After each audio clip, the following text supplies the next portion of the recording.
Welcome to Parsimony, your all-in-one business management solution.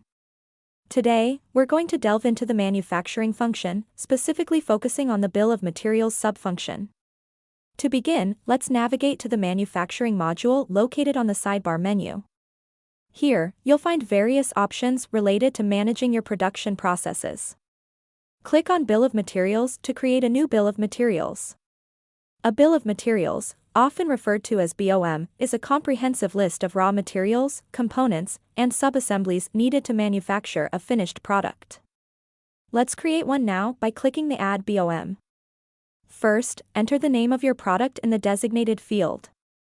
Next, list all the raw materials required for production along with their quantities. Make sure to specify the quantity needed for each raw material.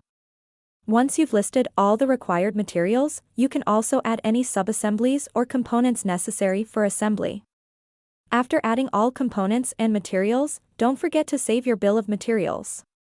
Congratulations! You've successfully created a bill of materials for your product in Parsimony. Thank you for watching this tutorial on the bill of materials function in Parsimony. Stay tuned for more guides to help you make the most out of your Parsimony system.